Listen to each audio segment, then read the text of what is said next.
월터 바이츠와 마틴 스미스의 워터프루프 150강 다보스 WEF 왕들과 상인들이 신세계 질서를 시행하다.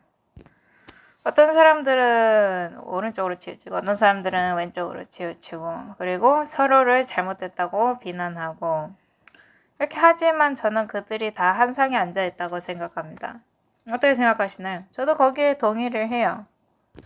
연기가 자욱하고 그 연기 뒤에는 아주 많은 일들이 일어나고 있습니다. 그게 해결의 법칙이 적용하는 방식이거든요. 그래서 어떤 사람은 이쪽으로 가는 것이 옳은 길이다 라고 하는데 다른 사람은 거기에 직접적으로 반대하면서 아니다, 그 길 정반대가 맞는 것이다 라고 말하지만 그렇게 말하는 사람 둘 다 모두 비밀 조직에 속해 있는 것이죠. 다보스에 관해서 올해 이야기가 굉장히 많은데 작년까지만 해도 이 다보스라는 말이 그렇게 뉴스에 많이 올라오지는 않았습니다. 하지만 이 다보스가 얼마나 오랫동안 이어져 온 거죠? 굉장히 오랜 시간 동안 이어져 온 겁니다. 그래서 지금 우리가 그들이 이 신세계 질서나 그런 것들을 얘기하고 있다는 사실을 알게 됐는데 그럼 다보스가 오랫동안 존재했다 그랬잖아요. 그럼 예전에는 어땠을 것 같습니까? 계속 이어져 온 거예요. 그래서 그들이 어떤 게임을 하는가를 살펴보고 제가 거기서 얻을 수 있는 게 무엇인지를 보도록 하겠습니다. 폭스 비즈니스 2023년 1월 11일자 보겠습니다. 다보스에 관련된 기사인데요. 다보스 2023 거물들이 경제적 위기 가운데 스위스 산맥으로 되돌아오다가 기사의 제목입니다. 그래서 기사를 보면요. 올해 코비드-19 이제 팬데믹이 터진 후 처음으로 1월 중순에 이 포럼이 열리게 됐다고 말을 하는데요. 2021년에는 이 포럼이 취소가 됐고 이제 이 작년 5월 달까지 이제 미뤄졌는데 참가 수가 적어서 이제 안 일어났대요. 그래서 이제 2023년에 열리는 이 포럼이 월요일부터 시작해서 이제 금요일까지 갈 거라고 합니다. 그래서 저희가 어떤 일이 일어나기 전에 미리 이것에 대해서 함부로 추측을 해서 말하지 않겠다고 했잖아요. 그래서 이제 일이 일어나고 난 다음에 이제 거기에 관해서 말을 하기로 했어요. 세계경제포럼의 회장인 베르게 브레네는 올해 행사를 가로막고 있는 경제적 역풍에 주목했다고 합니다. 브레네 회장이 52개국에서 이제 온 지도자들이 참여했다는 그런 기록을 가리키면서 이 52개국의 절반 이상이 이제 유럽으로부터 왔거든요. 그리고 거의 300명이 넘는 정부 장관들이 참여했다고 합니다. 이것은 이 지금 열리는 포럼이 이런 거물들과 함께하는 중요한 이벤트라는 것을 알리기 위한 글이에요. 이제 10발가락을 생각해보면 유럽이 여기 들어가 있는 것도 당연하죠. 취임하고 나서 이 포럼에 처음으로 참여하는 대통령들 가운데는 필리핀 대통령, 콜롬비아 대통령, 그리고 대한민국의 윤석열 대통령도 포함되어 있습니다. 이 포럼에는 바이든 행정부 관계자들도 참여를 할 건데요. 기후를 위한 대통령 특사 존 케리를 포함해서 국가정보국장 에브릴 헤이너스, FBI 국장 크리스토퍼 레이, 미국 국제개발처의 사만타 파워, 그리고 미국 무역대표 캐서린 타이, 이런 사람들이 참석을 하겠다고 기사는 말하고 있습니다. 여기를 보면 흥미로운데 FBI 국장까지 여기에 참여를 하죠. 왜 그럴까요? 왜 FBI 국장이 이 포럼에 참여를 하는 걸까요?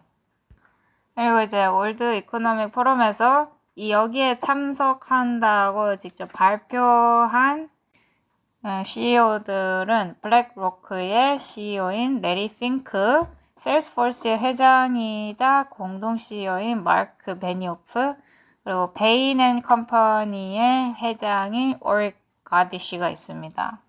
그리고 또 보고에 따르면 모건 체이스 CEO인 제이미 디몬도 참석을 한다고 하네요. 여기에 참석한 또 다른 유명 인사들을 보자면 유럽 중앙은행장인 크리스틴 라가르드가 있고요. 국제통화기금 전무이사인 크리스탈리나 조지바가 있고, 그다음에 뭐 첼로리스트 요요마라든지, 그리고 물론 미국 전 부통령 알 고어도 참석을 합니다. 이런 사람들이 참석을 해요. 알 고어 같은 경우는 이 기후 위기에 대해서 끊임없이 얘기하는 사람이죠. 이 알 고어 같은 경우는 정체를 수도 없이 폭로를 당했음에도 불구하고 계속해서 거짓말을 말하고 있습니다. 하지만 이 거짓말도 계속 하다 보면 결과적으로 믿는 사람이 생기겠죠? 안타깝게도 많은 사람들이 거짓말을 믿게 될 것 같습니다. 이 통계를 살펴보면 사실 소수의 사람들만이 진실을 그대로 바라보고 있어요. 이제 이 기후위기를 주장하는 사람들이 학교에 다니는 아이들의 말을 갖다가 인용하고 있죠. 이 아이들이 과학자들보다 훨씬 더 많이 안다고 생각하나 봅니다. 여기다 추가로 말을 하자면 저희가 처음에 시작을 할 때 이것이 언제부터 시작이 되었는가에 대해서 얘기를 했잖아요. 이 점에 관해서 저희가 많이 얘기를 했지만 영화가 있거든요. 이게 70년대에 나온 영화인데 그 영화 오프닝 장면 자체가 이 기후변화에 관한 것이었습니다. 그래서 이것은 굉장히 오랫동안 이어져 온 거예요. 자, 계속해서 기사를 읽어보도록 하겠습니다. 또한 고위 인사들이 기후변화에 대응하기 위한 정책을 추진하기 전에 때때로 개인 제트기를 타고 오는 위선 때문에 비평가들로부터 조롱을 받았다고 하네요. 여기 나오는 이 중요한 인사들이 전쟁에도 자금을 대죠, 그죠? 여기 이제 참여한 인사들의 이제 운영하는 회사가 오래전부터 전쟁에 대해서 기여를 해왔고 기후변화에 영향을 전혀 끼치지 않는 그런 폭탄들을 만들어 왔죠. 맞습니까? 아니죠. 우크라이나에 지금 일어나고 있는 이 전쟁, 여기에 이제 이산화탄소가 여기서 얼마나 많이 생겨나고 있습니까? 여기 지금 기사에서 나온 JP 모건이나 이 블랙록, 여기 이런 회사들 이름이 군데군데에서 자주 보여요. 세계경제포럼 웹사이트로 가서 그들의 보고서를 한번 보도록 하겠습니다. 여기에 탑 10 리스크라는 보고서가 있는데요. 그러니까 탑 10개의 위험성에 관해서 얘기를 하고 있어요. 그래서 이제 이 위험성에 대해서 리스트가 목록이 두 가지로 나눠져 있는데 한쪽 목록은 2년 안에 있을 가장 위험한 10가지 위험성들에 대해서 말하고 있고요. 다른 하나는 10년 안에 있는 가장 위험한 10가지 위험성에 대해서 말하고 있습니다. 자, 그러면 2년치 목록부터 한번 보도록 하겠습니다. 제일 첫 번째로 위에 올라와 있는 것은 생활비에 관련된 위기입니다. 근데 사실 저는 그들이 이 생활비 위기에 대해서 그다지 그리 신경을 쓰지 않는다고 생각해요. 아니, 그냥 신경을 아예 안 쓴다고 생각합니다. 왜냐면 그들 자신은 살아남을 수 있거든요. 사실 여기 목록에 나오는 두 번째 위기가 첫 번째를 바뀌어야 할 겁니다. 두 번째가 뭐냐면 이 자연적 재해와 극단적인 기후 이벤트입니다. 저희가 이 기후 위기, 이 기후 재앙이랑 극심한 날씨 변화에 대해서 얘기를 할 거예요. 좀 이따가 세 번째 얘기를 한번 보도록 하겠습니다. 세 번째 얘기는 지리적 경제 대결입니다. 이게 굉장히 흥미롭다고 저는 생각해요.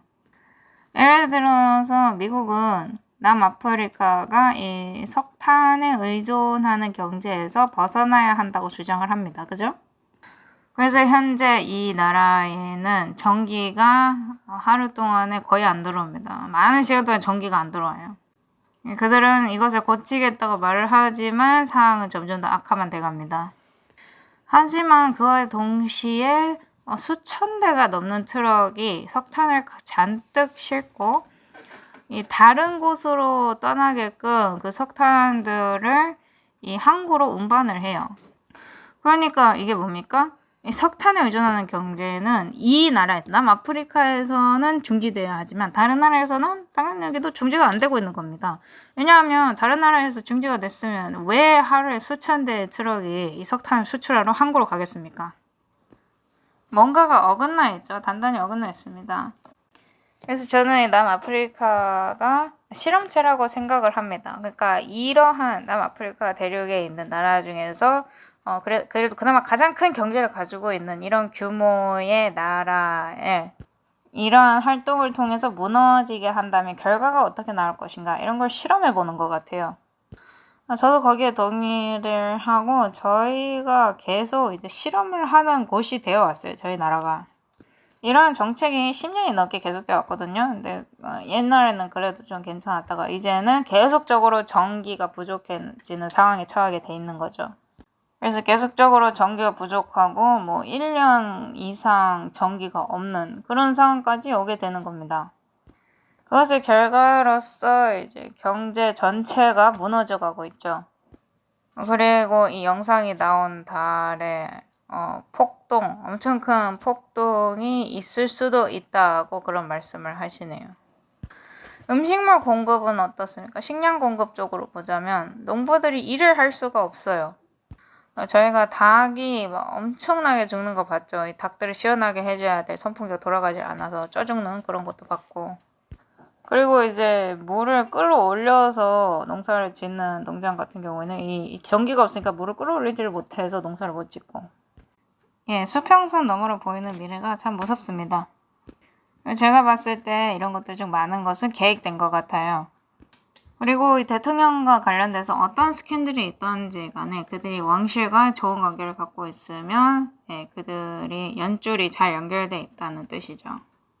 자, 네 번째 위기가 무엇인지 보겠습니다. 네 번째 위기는 기후변화 완화시키는 것에 대한 실패라고 해놨네요. 다섯 번째 얘기는 사회적 결속력 약화 및 사회적 양극화인데 미디어에서 이것을 계속해서 홍보하는 거 보면 참 흥미로워요. 계속해서 이제 떠오르는 인종 문제라든지 성경에서도 이런 민족 간의 인종 간의 갈등이 발생할 거라고 얘기를 하고 있죠. 마지막 때. 그래서 그들이 2년 안에 일어날 가장 큰 10가지 위기에 관한 목록을 살펴보면 성경이 말하는 모든 게 그들이 말하는 그 위기 목록에 들어있습니다. 여섯 번째 위기는 대규모 환경 피해 사고입니다. 이걸 보면 꼭 이 사람들이 이런 일이 일어날 것을 알고 있었던 것 같아요. 자, 이런 일이 일어나리라는 것을 알 수 있는 방법 중에 하나는 그것을 계획했을 때입니다. 그리고 이 목록을 보면 각각 색깔이 칠해져 있는데 초록색으로 칠해진 것들은 다 환경과 관련이 있는 것들이에요. 그래서 이 목록을 보면 나라가 아니라 더 나아가서 온 세계가 마주하고 있는 주된 위기가 무엇인지를 한눈에 볼 수 있어요. 왜냐면 초록색이 더 많거든요. 그렇다면 그들이 제시하는 해결책이 무엇인가? 거기에 관해서 우리가 항상 다시 제자리를 되돌아오게 되는 건데 계속해서 목록을 보도록 하겠습니다. 7번째는 기후변화 적응 실패입니다. 8번째가 좀 흥미로운데요. 이거는 보라색으로 칠해져 있거든요. 8번째 얘기는 광범위한 사이버 범죄 및 사이버 불안입니다. 클라우스 슈밥이 여기에 관해서 오래전에 언급을 했었죠. 그 다음 9번째와 10번째로는 천연 자원 위기와 대규모적인 비자발적 이주가 있습니다. 그들이 한 단어 선택이 굉장히 흥미로운데요. 비자발적인 이주라고 했잖아요. 근데 정부가 이걸 시행할 때 자발적이게 되도록 확실하게 합니다. 그리고 이 대규모 비자발적인 이주의 대부분이 기후변화 때문에 그래요. 그래서 여기 목록에 나오는 2년 안에 일어날 위기들을 살펴보면 꼭 마태복음 24장을 보는 것 같습니다.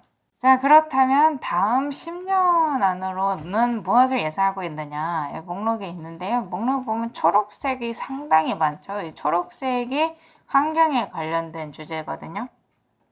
그래서 거의 대부분이 초록색이고 빨간색, 그러니까 사회적 문제와 관련된 거 몇 개랑 기술적으로 관련된 보라색도 한 개 보입니다. 자, 그래서 다음 10년간 일어날 위기들 중 가장 첫 번째를 살펴보면요. 기후변화를 완화시키는 데 한 실패라고 되어 있습니다. 이것은 그들이 실패하기를 원하기 때문에 이렇게 되어 있는 거예요. 두 번째 위기는 기후변화에 대한 적응 실패입니다. 세 번째는 자연재해와 극심한 기상이변. 네 번째는 생물 다양성 손실과 생태계 붕괴. 다섯 번째는 대규모 비자발적인 이주. 여섯 번째 천연 자원 위기. 일곱 번째 사회적 결속력 약화 및 사회적 양극화. 여덟 번째 광범위한 사이버 범죄 및 사이버 불안. 9번째, 지리 경제적 대결. 10번째는 대규모 환경 피해 사고. 그래서 저희는 이제 탓하기 게임을 하게 될 거예요. 아, 이건 네 탓이다. 아니다, 이건 네 탓이다. 이런 식으로 말이죠. 여기에 대해서 배상이 있어야 되고 이 부의 재분배가 있어야 합니다. 그리고 인간이 만든 이런 재해와 관련된 모든 것들이 있어야 하죠. 그래서 방금 읽은 목록들이 그들이 내민 위기 목록들입니다.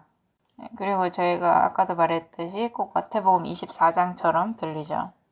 그래서 정신을 차릴 수 있는 문구를 한번 읽어보도록 하겠습니다. 가려품 기별 2권 52쪽 보도록 할게요. 그래서 기후변화인가 아니면 고의적인 간섭이 있는 것인가에 관해서입니다. 그리고 태풍과 해일을 생각하여 보라. 사단은 대기층 안에서 활동하고 있으며 그는 대기층을 중독시키고 있다. 여기서 우리들은 현재의 생명과 영원한 생명을 위하여 하나님을 의존하지 않으면 안 된다. 우리가 가진 신앙의 위치를 고수하기 위하여 우리들은 정신을 바짝 차리고 완전히 바치고 완전히 회개하며 하나님께 모든 것을 바칠 필요가 있다. 그런데 우리들은 마치 전신이 마비된 자처럼 가만히 있는 것이 아닌가. 하늘에 계신 하나님이시여 우리들을 깨워주시옵소서. 자, 그래서 1890년대에 쓰여진 이 문구에 의하면 뭐라 그럽니까? 사단이 어떻게 하는데요? 대기층을 오염시킨대요. 그리고 태풍과 해일들을 일으킨다고 합니다. 그죠? 네, 그리고 우리는 생명을 위해서 하나님을 의존하지 않으면 안 된다고 합니다. 그렇다면 사람들이 파리처럼 죽어나갈 것이란 소리입니까? 이사야서에 보면 사람들이 파리처럼 죽어난다고 하지 않나요? 그리고 현재 저희가 정상 범위를 벗어난 죽음을 보고 있지 않나요? 그렇죠? 그래서 우리는 이런 모든 것들을 보고 있고 질문을 해봐야 됩니다. 이것이 그냥 사단이 하는 것인가 아니면 그가 대리자들까지 사용을 하고 있는 것인가. 보면 대리자들을 이용하고 있는 것이 틀림없습니다. 대리자들과 타락한 천사들까지 다 이용하고 있죠. 이 사단의 대리자들이 누구인지는 저희가 잘 알고 있죠. 정부 안에도 있고요. 성경에서도 원수가 누구인지 명확하게 묘사를 하고 있습니다. 성경은 짐승에 관해서 얘기를 하고 우리가 짐승이 누구인지 알아낼 수 있도록 충분한 증거를 줬어요. 이 땅의 왕들이 짐승과 더불어 간음할 것이라고 하죠. 그리고 이 땅의 종교적 체계들도 이 짐승과 더불어 간음을 할 겁니다. 경제적 세력들도 여기서 예외는 아니에요. 자, 그렇다면 사단의 대리자들이 누구인 것입니까? 방금 제가 언급한 모두들입니다. 저희가 방금 기나게 목록을 만들었죠. 그리고 여기서 더 자세히 들어갈 수도 있어요. 자, 여기 화면을 보면 세계 경제 포럼에서 만들어낸 굉장히 복잡해 보이는 지도 한 장이 있습니다. 이 지도가 전 세계적인 위기 보고서인데요. 2023년을 위한 거예요. 그래서 제목을 보면 전 세계적 위기 환경을 상호 연결한 지도라고 합니다. 다양한 색깔들이 있는데 어떤 점들은 작고 어떤 원들은 굉장히 크죠. 자, 그래서 몇 가지를 좀 보도록 하겠습니다. 너무 자세히는 안 볼 거예요. 하지만 명확한 것은 그들이 지금 모든 것이 서로 다 연결돼 있다, 상호작용을 한다라고 말하고 있는 것은 틀림없습니다. 그죠? 모든 위기들이 연결되어 있는 겁니다.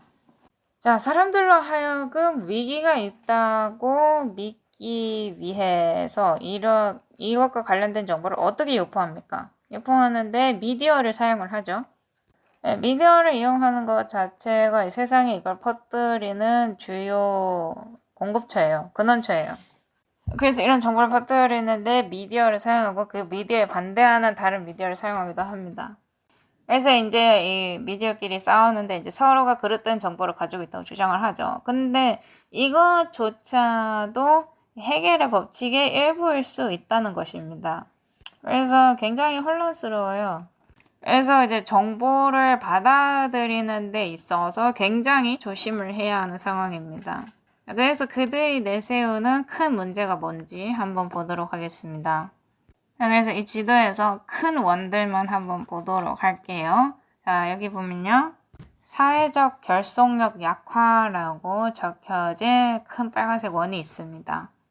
다른 말로 하자면 나라가 나라와 왕국이 왕국과 인종간이 인종간과 싸우다는 것이죠. 자, 그리고 이것이 어디로 가게 되느냐? 허위 정보와 그릇된 정보로 가게 됩니다. 그러면 이제 여기서부터 광범위한 사이버 범죄 및 사이버 취약점, 디지털 전력 집중, 프론티어 기술의 불리한 결과, 중요 정보 인프라의 붕괴 등등이 이것과 연결되어 있어요. 그래서 이제 요약을 해보자면 잘못된 정보로부터 나온 사이버 전쟁이고 이것을 막기 위해서는 이야기를 통제를 해야 한다는 것이죠. 근데 여기서 명확하게 해야 할 것은 그들에 의한 잘못된 정보라는 것입니다. 그러니까 그들이 내세우는 이야기에 반대되는 것은 무엇이든지 그들에게 잘못된 정보이죠. 그래서 만약에 그들이 거짓말을 가지고 있고 누군가가 진실을 말한다면 이들에 의하면 그 사람이 말한 진실은 그릇된 정보라는 것이죠. 왜냐하면 그들과 맞지 않으니까. 이것이 굉장히 중요한 요소입니다. 이 정보 통제.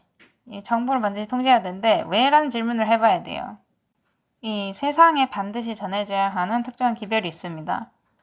그리고 만약에 이 기별이 세상의 진실로서 받아들여지게 된다면 사단과 그의 대리자들은 수능도를 잃어버리게 될 것입니다.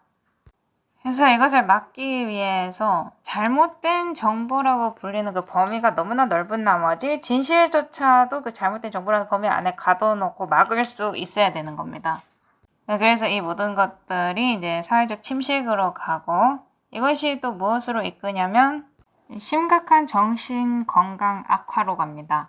여기에 관해서 마약 세계도 한몫하나요? 당연하죠. 사람들이 스트레스를 더 많이 받으면 받을수록 그들의 문제의 짐을 덜기 위해서 이런 물질을 섭취할 거 아니에요. 그 다음엔 어떻게 되는 겁니까? 나중에도 보여드릴 거지만 오레곤하고 밴쿠버가 간 길로 가게 되는 거죠. 그것을 합법화하는 것입니다. 모든 것을 합법화하는 거예요. 그리고 만약 사단이 대기층을 오염시킨다고 하면 그러한 환경에서 우리 자신을 보호해야 하지 않겠습니까? 이러한 상황과 환경 속에서 이것에 대응하기 위한 이 중독에 대응하기 위해서 우리가 취할 수 있는 가장 좋은 방법이 뭡니까? 우리 몸에 무엇을 집어넣느냐 이게 가장 중요한 겁니다. 그래서 우리가 무엇을 먹고 무엇을 마시는지에 관해서 굉장히 주의를 기울여야 하고 우리의 정신에 영향을 끼칠 수 있는 것은 무엇이든지 없애버려야 되죠. 왜냐하면 지금 일어나고 있는 이 전쟁은 사람들의 정신과 관련된 전쟁이기 때문입니다. 그리고 물론 정신질환 외에도 감염성 질병들이 있을 것이고요. 그리고 만성 건강 상태가 있을 것이며 공공 인프라 및 서비스의 붕괴가 있을 것입니다. 만약에 의료계 인프라가 완전히 붕괴해버리면 그리고 거기에다 이제 만성 질환이 있다면 그들이 원하는 혼란을 만들어낼 수 있는 완벽한 레시피가 준비되는 거예요. 의료 체계가 붕괴가 되면 얼마나 많은 사람들이 고통을 받을까요? 그래서 아까 말했지만 우리가 몸에 무엇을 넣는지도 중요합니다. 근데 그것뿐만이 아니라 그것과 함께 진행하는 이 생활 방식, 생활 습관도 중요해요. 자, 그리고 그들이 말하는 다른 요소들도 한번 살펴보도록 하겠습니다. 또 큰 원이 하나 있는데 거기 국가 붕괴라고 적혀 있어요. 그리고 이것은 뭐 때문에 일어나냐면 테러리스트 행동들, 대량 살상 무기 사용, 국가 간의 분쟁 이런 모든 문제 때문에 나라가 붕괴한다고 되어 있습니다. 그리고 항상 여기에는 이주가 연관이 되어 있죠. 왜 그들이 국가를 붕괴시키고자 할까요? 왜냐하면 그들은 전에 있던 것 말고 다른 새로운 무언가가 되어야 하기 때문입니다. Build back better. 다시 더 낫게 지어야 하기 때문이에요. 다시 더 낫게 짓기 위해서는 그 전에 있던 것을 부서뜨려야 합니다. 이게 다 계획이에요. 그리고 서로와 굉장히 밀접하게 상호 연결이 되어 있습니다. 그들이 이걸 다 생각하고 기획을 했기 때문에 잘 알아요. 저희가 전에도 이 질문을 한 적이 있지만 이 계획이 이미 실행되고 있지 않습니까? 이미 잘 돌아가는 기계처럼 모든 게 맞물려 돌아가고 있지 않습니까? 그렇습니다. 그래서 이것은 전쟁의 예술이라고 부를 수가 있죠. 그 다음에 또 커다란 원으로 무엇이 적혀 있냐면 체계적 중요 공급망 붕괴가 있습니다. 공급망이 붕괴된다고 하는데 그들이 이 일이 일어나게끔 하기 위해서 일을 하고 있나요? 그렇죠. 저희가 음식 공급망에 관해서 아주 오랫동안 계속해서 얘기해 왔어요. 그래서 이런 생활비 위기라든지 그리고 빚지는 이 빚에 관한 위기라든지 이런 위기들이 있을 것이고, 그다음에 이제 항상 빠지지 않는 환경 문제들, 자연재해라든가 아니면 생물 다양성의 손실이라든가 기후 변화를 완화하는 데 실패하고 환경적으로 이제 피해를 입히는 것들, 그런 요소들이 또 있습니다. 자, 사단이 하나님의 창조물들을 사랑할까요? 아니죠.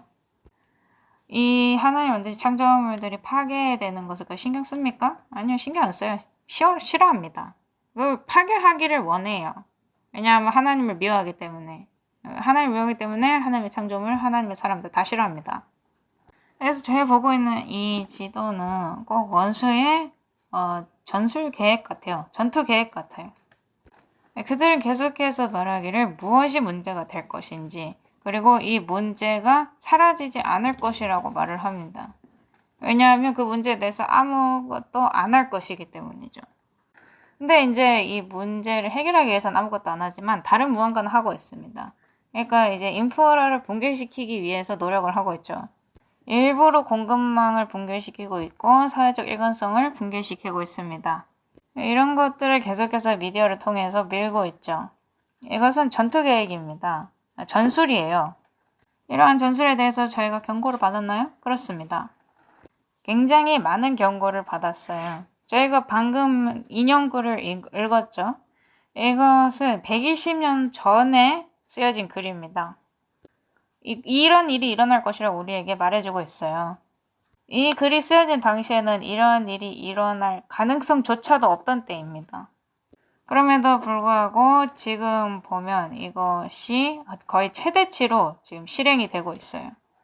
자, 그래서 대쟁투로 가서 이것이 문맥에 맞는지 보도록 하겠습니다. 대쟁투 614쪽 보도록 할게요. 악인들은 그 은혜 시대에 주어진 기회를 잃어버렸고 계속적으로 거절당한 하나님의 영은 마침내 거두어졌다. 자, 이 일은 아직 일어나지는 않았어요. 하지만 그들은 멸망으로 가는 길을 빠르게 향하고 있습니다. 계속적으로 거절당한 하나님의 영은 마침내 거두어졌다. 이 일은 지금은 안 일어났지만 속히 일어날 거예요. 하나님의 은혜로 보호를 받지 못하기 때문에 그들은 악한 자 마귀에게서 방어되지 못한다. 사단은 이 땅의 거민들을 최후의 큰 환난 가운데 빠뜨릴 것이다. 저희가 방금 전에 없을 환난들을 위한 전술을 봤죠.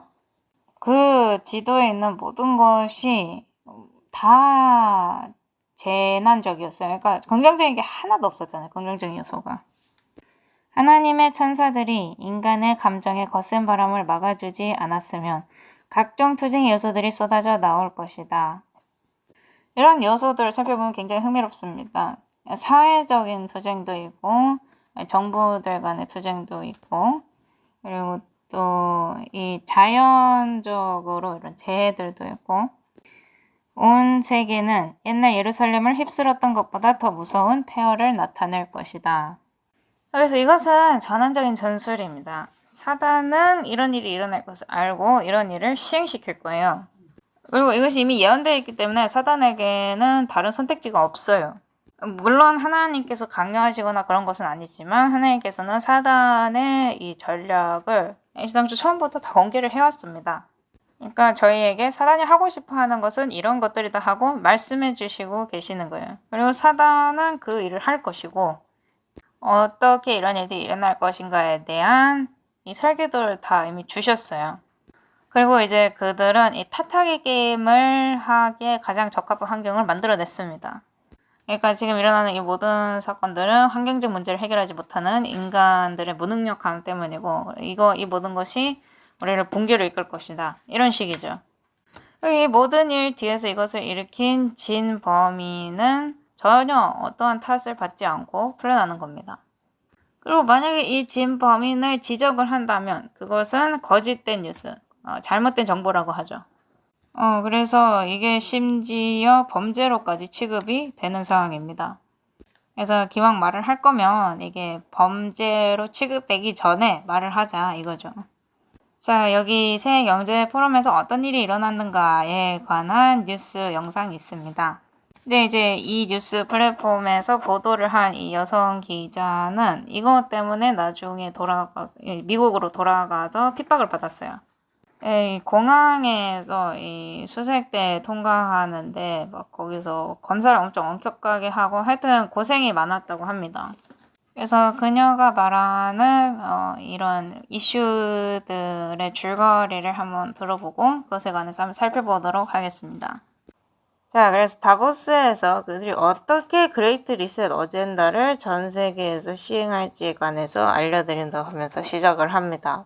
자, 첫 번째로 기후변화에 관해서 말해보자면 이것은 억달러 기업 산업인데 이것과 함께 전 세계적으로 이산화탄소 세금을 어떻게 시민들에게 적용할지에 대해서 질문을 해봤지만 많은 대답은 얻지 못했다고 하네요.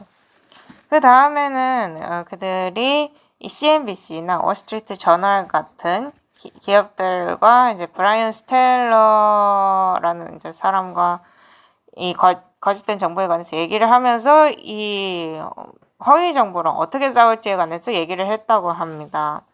그리고 또 이제 식량에 대한 불안감이 지금 존재가 하죠. 그래서 고기가 아닌 선택지를 점점 더 이제 밀고 있는 형태인데요. 여기에는 벌레도 포함이 된다고 합니다. 그래서 벌레도 어떻게 먹을지 관해서 연구를 하고 있다고 하네요. 이 모든 것들 위에 2030 어젠다와 함께 다음 2년간 전 세계적으로 사이버 공격이 있으리라고 그들은 예상하고 있다고 합니다. 또한 코로나 팬데믹은 끝나지 않았고 빠른 시기 내에 또 다른 이제 발병이 일어날 가능성이 있다고 하고 이 WEF 이러니까 세계 경제 포럼에 있으면서 우리가 배운 것은 무엇이냐? 어느 국가에 있든지 어디 있는지 상관없이 WEF가 심지어 미국에 있는 시민들의 삶에까지 침투를 했다라는 것이다. 라고 말하면서 영상이 끝이 납니다. 자, 그러면 존 캐리가 뭐라고 말하는지부터 보시죠. 딱 얼굴을 보면 이제 세상 모든 근심을 다 짊어지고 있는 사람 같죠? 표정만 봐도 미래에 그 크나큰 희망을 품고 있는 사람 같지는 않아 보입니다. 그가 뭐라고 말하는지 한번 보겠습니다. 왜 다 자란 어른이 CEO나 이런 큰 기업의 사장들이나 이런 다 큰 어른들이 과학을 무시하려고 그러고 사실을 무시하려고 그러냐? 우리가 해야 할 일은 그들은 하지 못하고 있다. 우리 이 선택받은 사람들이 한 방에 앉아서 이 세상을 구한다는 것을 논하는 일이 생각을 해보면 참 놀라운 일이다. 이 세상을 구한다는 것 생각해보면 참 놀라운 것이다. 이것을 보통 사람들에게 말하면 그 사람들은 우리가 무슨 굉장히 자연에 그냥 미쳐있는 진보적인 좌파인 줄 안다. 이 지구상에 있는 생물들을 살펴보면 절반 이상이 이미 죽임을 당했다. 그래서 우리는 이 산업들을 우리가 지금 하고 있는 여기에 같이 동참하게 하는 거에 관해서 굉장히 심각해져야 한다. 자, 그래서 어떻게 그들을 여기 동참을 하게 하느냐. 내가 작년에 배운 것이 있다면 다 돈에 관련된 것이라는 거다. 돈이다, 돈. 물론 기술도 있고 새로운 신한 동기도 있고 뭐 또 이제 정치적으로 이기는 것도 있겠지만 미국을 보면 놀랍다. 미국에서 젊은이들이 투표를 했는데 두 번째로 가장 많은 투표수를 받은 게 기후에 관한 것이었다. 그리고 이제 다른 여자가 나와서 얘기를 하는데 처음에 다보스에 5월 달에 모여서 가이아를 위한 비전에 관해서 얘기했을 때 자신이 나는 것 중 하나가 데이비드 로커펠러의 강제 전략적 자선 활동이었다라고 합니다. 그래서 여기엔 두 가지가 있는데요. 첫 번째, 자선 활동 자본은 위험을 감수해야 한다이고 두 번째는 우리에게는 앞으로 나아가기 위한 변화 결과를 추진하는 데 활용하기 위해서 자선 자본을 사용할 도덕적 책임이 있다는 것입니다. 그리고 가이아는 우리에게 그 두 가지 중요한 원칙을 다시금 상기시켜주죠. 자, 여기서 영상은 끝나고요. 월터 화이트 박사님께서 뭐라고 말씀하시는지 보도록 하겠습니다. 영상에서 한 말을 들어보면 이제는 경제적인 세계가 활동을 취해야 할 때라고 명확하게 말하죠. 돈. 그들은 거기서 자신이 할 역할을 수행해야 한다. 이거는 파시즘입니다. 그래서 그들은 이 파시즘이 미래의 인류를 이제 관리하는 데 있어서 중요한 요점이 되기를 원하는 겁니다. 그리고 우리는 파시즘이 제수시 선호하는 정부 방식이라는 것을 절대로 잊어버려서는 안 됩니다. 그리고 사실 이 파시즘이 신세계 질서를 위해서라면 선호해야 될 방식이기도 해요. 물론 이것은 사회적 결속 아래에 숨겨져 있는 것이죠. 그리고 이제 영상에서 보면 로커펠러를 위한 대변인이 나왔는데 나중에 말을 어떻게 끝냅니까? 가이아로 끝내죠. 가이아에 관해서 흥미가 있으십니까, 마틴? 아니죠. 이 여신은 기독교인들의 삶에 어떠한 형태로든지 존재해서는 안 됩니다. 그래서 보시면 모든 게 다 한데 섞여 있어요. 그리고 이 기후변화 어젠다를 보면 이게 다 가이아를 위한 겁니다, 사실. 사단 숭배죠, 이게. 사단 숭배. 그리고 캐리가 이 과학의 말을 듣지 않는 것에 대해서 언급을 했는데 그렇게 보자면 존 캐리 본인이 가장 큰 범인입니다. 그들은 과학의 말을 듣지를 않아요. 왜냐하면 이 기후변화에 대한 연구에 실제로 연관되어 있는 수천 명의 과학자들은 그들이 주장하는 바를 헛소리라고 말하기 때문이죠. 또 언급할 것은 신세계 질서나 세상을 이제 엘리트들이 다스린다 이런 소리를 하면 사람들이 다 이걸 음모론이라고 합니다. 하지만 제가 방금 본 영상에서 그는 실제로 인정을 했어요. 우리는 선택받은 자들, 그러니까 엘리트들이다. 비슷한 생각을 가지고 있는 엘리트들이고 우리가 좋은 사람들이다. 그들이 나쁜 사람들이고. 그리고 이제 지난 선거 때 민주당이 이긴 것도 슬쩍 언급을 하면서 마치 그것이 기후 위기를 위한 일이었던 것처럼 그렇게 말을 합니다. 그리고 이제 미국에서 중간 선거를 했을 때 두 번째로 가장 많이 투표된 문제가 기후 변화였다면 이것은 그들이 사람들이 믿고 싶어 하게끔 만드는데 얼마나 성공적인지를 지금 보여주고 있는 거죠. 그래서 지금 해보고 싶은 질문은 얼마나 많은 사람들이 이 기후변화가 사실이라고 믿죠? 그들이 젊은 층부터 시작을 하죠. 그죠? 그리고 현재 여기에 관한 가장 큰 전문가는 그레타입니다. 예, 아주 수년 동안 이걸 연구를 엄청나게 했어요. 그러니까 그런 말을 하겠죠. 그래서 슬픈 점은 그들의 계획이 먹히고 있다는 겁니다. 왜냐하면 세상의 거의 다수가 그들의 계획을 따르고 있기 때문이죠. 그 다음에 나올 연설자는 브라이언 스텔터인데요. 이 사람이 CNN을 위해서 일했었죠. 이제는 허위 정보에 관한 패널을 열어서 대화를 하고 있습니다. 이 허위 정보를 출연하는 데 있어서 아주 전문가들이에요. 그가 뭐라 말하는지 한번 들어보도록 하겠습니다. 그래서 오늘 명백히 실존하고 있는 허위 정보에 관한 위험에 대해서 얘기해 볼 건데 자신은 브라이언 스테이터고 전에는 CNN에서 일했고 이제는 하버드 대학에서 일하고 있는 사람이라고 소개를 간략하게 합니다. 그래서 이제 온갖 헛소리, 미친 소리들을 방지하기 위해서 세상에 진짜 진정한 정보를 내보내려고 한다라고 합니다. 그 다음에 이제 여성 패널이 나와서 우리에게는 거짓이 진실보다 훨씬 더 잘 팔린다는 것을 입증할 만한 충분한 데이터가 있다. 만약 그것을 멈추지 않으면 알고리즘이 계속해서 작동을 하면서 이런 기업들, 그러니까 이득만을 내기 위해서 움직일 것이다. 유럽에서의 이러한 유행을 멈추고 싶다. 그래서 이 문자 같은 경우에 있어서는 훨씬 더 정교한 건데 이거는 언어랑 일해야 하지 않느냐. 그래서 이것을 표면화하기 위해는 AI가 아직 성숙하지 않지만 그래도 이제 이거는 시간이 얼마 걸리지 않아서 해결될 것이라고 본다. 또 혐오 표현에 관해서는 우리는 그 언어와 그 나라의 법을 이해하는 사람들이 필요하다. 그래서 이제 불법적인 혐오 표현도 있는데 이것도 형법에도 이미 있는 내용이고 그래서 이런 언어를 사용해서 불법적인 혐오 표현을 말하는 이런 사건들을 식별할 수 있는 플랫폼이 필요한데 AI는 이런 일을 하기에는 너무 위험하다. 그리고 일론 머스크가 연설의 자유는 믿지만 접근성의 자유는 믿지 않는다는 게 충격적이었다. 그래서 여기에 관해서 얘기를 하는데 우리의 메시지는 명확했다. 우리에게는 준수해야 할 규칙이 있고 그렇지 않으면 제재가 가해진다. 나는 우리가 점잖게 그러니까 사회에 크게 해를 끼치지 않게 행동해야 하는 것을 이해하는 지식이 풍부한 변호사와 사회학자들과 일한다고 말하고 싶다. 나는 항상 이러한 책임의 개념이 거기에 있다고 느꼈다. 그래서 이것이 내가 개인적으로 일론 머스크에게서 느끼지 못하는 것이다. 말을 하면서 영상이 끝이 납니다. 자, 그래서 그들은 정보를 통제하고 싶어 합니다. 거기에는 당연히 대가가 따를 거고요. 그들에게는 규칙이 있을 것이고 그 규칙을 적용시킬 것입니다.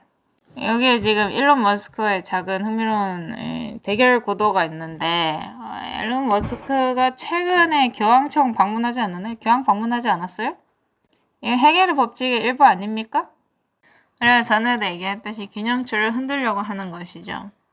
그랬던 흥미로운 점은 유럽의 정부가 소셜미디어를 위한 규칙을 이제 적용시킨다는 것입니다. 그리고 또 그녀가 말하기를 이제 유럽뿐만이 아니라 이런 제재하는 그런 법률 이런 것들이 미국에도 갈 것이다 라고 말을 했어요. 성경에 가서 누가 거짓말쟁이인지를 본다면 굉장히 명확하게 나와 있습니다. 사단은 태초부터 거짓말쟁이였죠. 그렇다면 그의 대리자들도 거짓말을 하지 않겠습니까? 정확합니다. 아버지와 아들이 같은 것처럼 너희는 너희 아비 마귀에게서 난 자식들이고 너희 아비의 일을 할 것이다 라고 했잖아요. 그래서 거짓이 진실이 되고 진실이 거짓이 된다는 것을 저희가 충분히 예상할 수 있는 것입니다. 이것을 양쪽에서 볼 수 있어요. 그래서 저희가 이 문구를 많이 읽었지만 사람들이 이해하는 것이 너무나 중요하기 때문에 다시 한번 보도록 하겠습니다. 무슨 일이 일어나고 있는지 이해하는 게 굉장히 중요해요. 대쟁투 571쪽 볼게요. 자기의 목적을 이루는데 가장 편리한 길을 취하는 것이 그의 정책의 하나이다. 이건 카톨릭입니다. 그는 여러 가지 가변적인 모양 아래 변함없는 뱀의 독을 감추고 있다. 우리는 이단자나 이단자로 의심되는 사람들을 신뢰해서는 안 된다고 법안교는 주장한다. 그러므로 법안교는 거짓말을 할 수도 있고 약속을 어길 수도 있고 마음 가는 건 뭐든지 할 수 있는 것이죠. 그리고 이 법안교가 규칙들을 관장할 것이고 개신교는 이 권력을 이제 짐승에게 주는 거죠. 왜냐하면 변화한 거는 카톨릭이 아니라 개신교이기 때문입니다. 천주교가 개신교와 옛날처럼 그렇게 큰 차이가 없다고 오늘날 개신교 국가들이 주장하는 바는 이유가 없는 말이 아니다. 어떤 변화가 있었다. 그러나 그 변화는 법안교에서 일어난 변화가 아니다. 개신교가 종교개혁 시대 일이 크게 타락하였기 때문에 천주교는 오늘날의 개신교와 매우 비슷해진 것이 사실이다. 여기에 촉수를 펼치고 있는 카멜레온이 있는 것입니다. 그들이 또 뭐라고 말합니까? 우리의 식습관을 바꿔야 된다고 말을 하죠. 고기보다는 벌레를 더 많이 먹어야 된다고 합니다. 온갖 이상한 방식으로 먹을 걸 소개하는데 어떤 회사들은 이미 벌레들을 갖다가 이제 단백질의 형태라면서 그렇게 소개를 합니다. 근데 그 음식 안에는 그들이 내민 그 음식 안에는 도대체 뭐가 들어있을까요? 우리가 우리 자신의 음식을 만드는 게 얼마나 중요합니까? 굉장히 중요합니다. 저희가 지금 살고 있는 세상에서 가공된 식품을 사는 게 현명한 일일까요? 거기 안에 뭐가 들어있는지 아십니까? 모르죠. 99%의 경우 우리가 식품을 이제 사려고 해서 그 식품에 뭐가 들어있는지 목록을 봐도 그 목록 자체가 무슨 뜻인지를 몰라요. 자, 월드 이코노믹 포럼, 세계 경제 포럼에서 나온 기사 보도록 하겠습니다. 2022년 2월 9일자예요. 곤충을 먹는 것이 기후변화를 줄일 수 있는 5가지 이유라고 제목이 되어 있습니다. 모든 것이 기후변화와 관련이 있어요. 이 기후 변화 주변에서 모든 일들이 일어날 것이기 때문에 이 기후 변화를 주의해서 봐야 됩니다. 소일렌트 그린이라는 영화를 아시나요? 이게 1973년에 나온 SF 과학 공상 영화인데 여기서는 이제 지구 환경이 너무나도 오염되고 온실 효과가 너무 심해져서 동식물, 모든 식물이 죽었어요. 남은 거는 바다에 플랑크톤밖에 없어요. 그리고 이제 먹을 것이 없어지고 그러니까 이제 사람을 식품의 재료로 삼는, 식량의 재료로 삼는 그런 영화입니다. 그렇다면 그들이 우리도 모르는 사이에 식인종으로도 만들 수 있을까요? 충분히 가능성이 있죠. 이미 이제 태아가 이 식량 체인에, 푸드 체인에 포함이 돼버렸어요. 그죠? 자, 그럼 세계 경제 포럼이 뭐라고 하는지 보겠습니다. 첫 번째 이유는 식용곤충은 동물과 비교할 때 동일한 양의 단백질을 생산할 수 있다고 합니다. 이건 너무나 우스꽝스러운 발언인데요. 곤충은 동물입니다. 동물계에 속해 있는 애들이에요. 곤충 자체가. 그래서 이런 발언을 하기 전에 그들은 먼저 제대로 된 동물학자를 데려와서 동물이 무엇인지부터 다시 정의해야 할 겁니다. 자, 두 번째 이유는 곤충은 가축들보다는 관리와 유지가 덜 필요하다고. 세 번째는 우리는 실제로 단백질이 부족하다. 저희가 곡물과 콩류를 함께 섭취를 한다면 단백질이 부족할 일이 없겠죠. 네. 있을 수가 없어요, 사실. 네 번째 이유로는 곤충은 순환 생태계 일부라는 것을 이유로 듭니다. 그래서 이제 그 네 번째 이유 밑에 설명이 있는데 이렇게 이제 순환이 돌아가면 폐기된 유기물질이 더 이상 매립되지 않고 그 과정에서 메탄이나 기타 유해가스를 생성하지 않게 되므로 이산화탄소 배출량 감소에 계속 도움이 될 것이라고 말합니다. 그리고 다섯 번째로는 작게 시작해서 점점 더 발전해 나가자라고 말을 합니다. 이것이 새로운 겁니까? 아니면 그들이 이것을 위해서 오랫동안 사람들의 정신을 준비시켜 왔습니까? 아주 오랫동안 준비해 온 거예요. 이게 2022년 2월 달에 나온 기사이지만 훨씬 전부터 그들이 이런 것들을 시작했습니다. 그들이 원하는 그런 사상이나 아이디어를 심기 위해서 할리우드 스타들, 연예계 스타들을 활용하는 걸 보면 참 흥미로워요. 그래서 할리우드 스타들 중 일부는 훨씬 더 큰 이런 활동에 실제로 참여를 하고 역할을 플레이하고 있고요. 온갖 종류의 그런 오컬트와도 관련이 있습니다. 여기에 관해서는 저희가 많이 얘기를 했기 때문에 더 자세히 가진 않을 건데요. 핵심이 무엇이냐면 그들은 정신에 영향을 끼치기 위해서 영향력이 아주 많은, 영향력 있는 사람들을 이용한다는 것입니다. 자, 그래서 여기에는 할리우드 스타 중 한 명이 이 컨셉, 이런 아이디어를 소개시켜주는 그런 영상이 있습니다. 이 영상이 꽤 수년 전에 나온 영상이에요. 5년도 더 된 것 같습니다. 전에도 보여드린 것 같은데 다시 한번 보여드리도록 하겠습니다. 그래서 영상을 보면 이제 할리우드 스타인 안젤리나 졸리가 사람들에게 어떻게 곤충을 요리해서 먹을 수 있는지 그 방법을 알려주고 있습니다. 그래서 안젤리나 졸리는 이런 벌레들이 항상 우리가 먹을 수 있는 그 음식물의 일부였다고 생각한다고 말하고요. 또 이것이 뭐 전쟁이나 그런 경우에 생존에 도움을 줄 수 있다고도 말을 합니다. 사람들이 굶주릴 때 이런 것들로 인해서 생존을 할 수가 있다. 그들이 실제로 벌레를 먹고 생존을 했다고 말하고, 그래서 이제 이 벌레를 언제 처음 먹었냐고 물어봅니다. 질문한 사람이. 그래서 이제 이 나라에 있을 때 처음 먹어봤다고 하는데 귀뚜라미부터 시작을 한대요. 귀뚜라미랑 맥주 이렇게 시작을 해서 그 다음에 타란툴라 먹고 그 다음에 그렇게 해서 점점 더 올라간다고 하네요. 그래서 이제 영상에서 얘기를 하면서 정갈도 기름에 이제 후라이팬에 요리해서 이제 먹는 모습을 보여줍니다.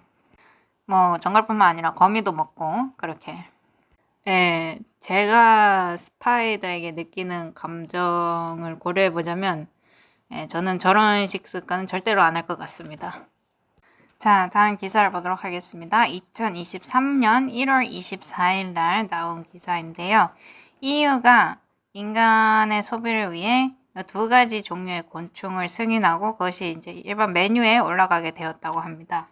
자, 그래서 반짝거리는 검은 딱정벌레의 일종인 작은 유충이랑 집 귀뚜라미가 인간에게 음식으로서 팔 수 있는 세 번째와 네 번째 곤충으로 이유에 의해서 지정이 되었다고 합니다. 그리고 8개의 추가 신청서가 승인을 기다리고 있다고 하네요. 자, 그래서 화요일 날 이유가 유충, 그러니까 애벌레는 가루로 만들든지 아니면 얼려서 아니면 반죽으로 아니면 말려서 팔 수 있도록 허가를 해주었고요. 귀뚜라미 같은 경우에는 탈지 분말로 만들어서 팔 수 있도록 허락을 해줬다고 합니다. 그리고 이렇게 승인을 내준 이유 모두가 기후변화를 억제하기 위해서라고 하네요. 이게 마치 모든 것을 위한 이유인 것 같습니다. 이 기후변화를 포함하지 않는 것이 아예 없는 것 같아요, 보면. 기사를 보시면 곤충 단백질은 특히 가공식품에서 저렴한 대안을 제공할 수 있다고 합니다. 그래서 저는 가공식품을 멀리 할 거예요. 이게 내가 감자칩을 먹든지 아니면 콩 통조림을 먹든지 간에 별로 상관이 없습니다. 거기 안에 뭐가 들어가는지 모르잖아요. 그리고 이제는 거기에 이런 것들을 넣는 것이 합법적이게 변했어요. 곤충 단백질의 더 가능성 있는 역할은 가축에게 그것을 먹이는 것이라고 합니다. 그들이 지금 현재 가축에게 먹이는 것만 봐도 이미 끔찍해요. 그래서 그거랑 비교해 봤을 때 차라리 곤충을 먹이는 게 더 나은 방안일지도 모릅니다. 야생에 풀어놓고 키우는 닭들은 어찌됐든 간에 곤충을 먹잖아요. 그러니까. 그리고 이제 일부 이 유충, 애벌레 유충과 파리 유충은 매년 낭비되는 막대한 양의 음식 중 일부를 효과적으로 재활용하는 과정에 아주 적합하다고 하네요. 마틴, 당신은 파리 유충을 좋아하십니까? 아니죠. 그리고 또 거미공포증도 있으시잖아요. 그죠? 만약에 제가 그런 것들을 먹는다고 한다면 제 머리에 분명히 무슨 이상이 생겨야지 그런 일을 하는 게 가능할 겁니다. 그래서 당신이 지금 올바른 식습관을 하고 있는가 아닌가를 보려면 저는 마틴 당신한테 그냥 거미 하나만 들고 오면 알 수 있어요. 자, 그리고 그들은 우리 입속으로 무엇이 들어가는가만 통제하고 싶어 하는 것이 아니라 우리 혈관 속에 무엇이 흐르는가도 통제하고 싶어 합니다. 그리고 또 우리 근육 안으로 무엇이 들어가는가도 통제하고 싶어 합니다. 자, 그래서 세계경제 포럼에서 비밀 결사 조직의 일원인 토니 블레어가 뭐라고 말을 하는지 한번 들어보도록 하겠습니다. 그래서 이 사람이 정치적인 초점을 어떻게 맞출 수가 있느냐, 어떻게 정치적으로 계속 집중력을 모을 수가 있느냐에 관해서 얘기를 하는데, 이제 코로나는 많은 사람들에게서 잊혀져가는 문제다. 사실 그렇게 되면 안 되지만 현재 길거리만 가봐도 사람들이 코로나에 관해서 얘기하는 거는 듣지를 못할 것이다. 그래서 우리가 이렇게 얻어야 할 정치적인 집중을 얻기 위해서는 두 가지가 명확해야 되는데, 이 첫 번째는 계속되는 도전을 통해서 얻을 수 있는 기회들에 관해서 명확해야 한다. 그래서 단순히 코로나뿐만 아니라 이 세상에 있는 최악의 질병들을 이제 쌓을 수 있는 각종 접종 가능한 백신을 만들고 그걸 접종하는 것도 포함이 된다. 이렇게 함으로써 우리에게 세상의 건강에 대해서 커다란 변화를 만들 수 있는 기회가 생긴다.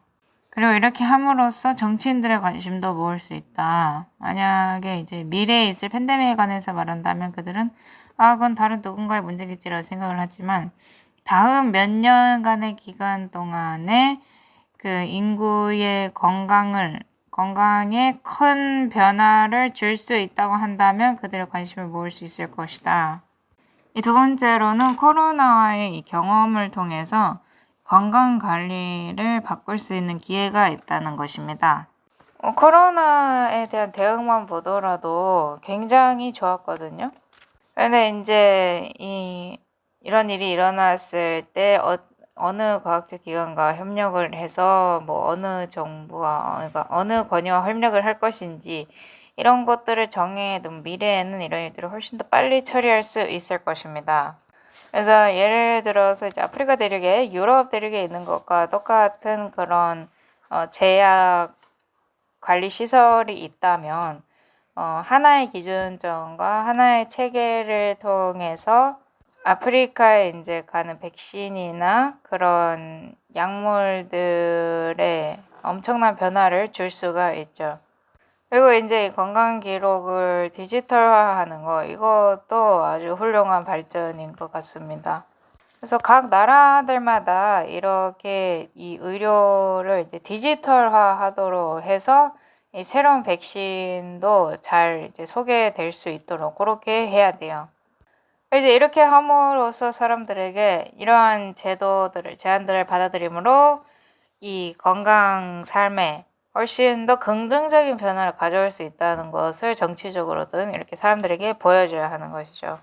그래서 이 사람 말로는 이 정치적인 초점을 여기에 맞추는 것이 굉장히 중요하고 계속해서 초점을 맞춰야 하는데 그렇게 하기 위해서는 사람들에게 이것이 어떤 미래의 문제가 아니라 지금 현재 우리가 계속적으로 가지고 있는 지속되는 문제라는 것이고 이것을 굉장히 넓은 범위로 적용할 수 있으며 그리고 이제 코로나를 대응했던 것 같이 여기에도 해결책들이 있다. 이 도전들 가운데서 이런 것들을 이제 해결할 수 있는 방법들이 있다는 것을 사람들에게 알려줘야 하는 것이다.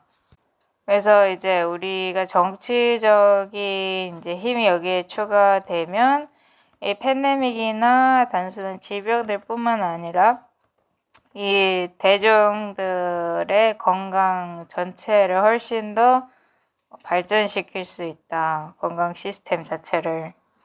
이렇게 한다면 그들도 여기에 동의를 하고 더 집중을 할 것이다 라고 하면서 영상이 끝납니다. 영상을 보니까 마치 이 독리를 가진 뱀이 칵 물어서 뭔가를 몸속에 주입시키려는 것 같습니다. 저는 건강개혁 쪽으로 갈래요. 그렇게 한다면 이 영상 속에 나온 사람들이 제공할 수 있는 그 모든 것보다 더욱더 훌륭한 보호막을 저희는 얻게 됩니다. 흥미로운 것은 영상 속에서 아프리카를 언급한다는 건데요. 왜 아프리카일까요? 아프리카가 그들이 원하는 만큼 게임을 그렇게 잘 하지를 못했기 때문에 언급이 된 거라고 저는 생각합니다. 그리고 이제 그들은 그들의 계획을 훨씬 더 잘 실천에 옮기고 싶어 하는 것이죠. 제가 아프리카에 사는데요. 저는 그들이 하는 게임을 하기 싫어요. 저는 하나님의 뜻대로 하고 싶습니다. 근데 블레어가 이런 문제에 관해서 굉장히 목소리를 많이 냈거든요. 그의 그런 사상을 따르기를 싫어하는 사람들을 과거의 그런 연설을 통해서 보면 굉장히 폄하합니다. 그리고 저희가 항상 보여드리고자 했던 게 뭐냐면 이렇게 중요한 역할을 하는 사람들이 모두 다 바티칸과 연결되어 있다는 것입니다. 자, 2007년 12월 22일자 로이터스에 보면요. 토니 블레어가 카톨릭교로 개종을 했다는 것이 기사에 나오거든요.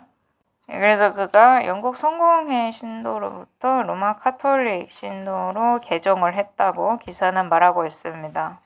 그래서 기사에 따르면 오랜 기간 동안 그는 그의 가족을 데리고 미사에 참여했고 최근에는 이제 이 종교 카톨릭교 온전히 받아들여지기 위한 양성 프로그램을 따르고 있다고 합니다. 이제 물론 이 기사에서 최근이라고 하는 거는 이제 이 기사가 나온 당시 2007년을 이제 최근이라고 하는 거죠. 이 양성 프로그램에 뭐가 들어있겠습니까? 제수잇의 그런 영적 훈련 그런 것들이 들어있겠죠. 이 사람들은 바티칸의 대리자들, 수행인들이기 때문에 모두 다 바티칸과 연결되어 있는 것입니다. 그리고 그들은 바티칸의 의제를 지금 심으려고 하죠. 시행하려고 하는 것입니다. 신세계 질서는 바티칸의 생각이에요. 그리고 이것은 제2차 바티칸 공의회로부터 시작이 됐습니다. 세상이 짐승을 경이로 여기면서 따른다고 하잖아요. 그 말인즉슨 그들에게 짐승의 사상이 심겨져 있다는 것입니다. 그들이 짐승처럼 생각하도록 세뇌가 되어 있어야 돼요. 그래서 이제 미디어나 그런 쪽 사람들이 계속해서 교회를 방문해서 지시를 받는 겁니다. 사람들에게 그런 정보들을 계속 주기 위해서. 이 전투는 사람들의 정신을 쟁취하기 위한 전투입니다. 그래서 이 정신을 탈취하기 위한 이 전쟁에 관한 비디오 영상을 한번 보도록 하겠습니다. 그래서 현재 이제 보여주는 이 애니메이션은 이제 가상현실을 이제 예로 들어서 하는 건데, 이제 이 여직원이 회사에서 일을 하고 있어요. 그런데 이제 내가 기분이 안 좋은 걸 내 상사가 내 주파수를 통해서 가는 신호를 읽고 내 기분을 상사가 알까봐 다시 일에 집중하는 거예요.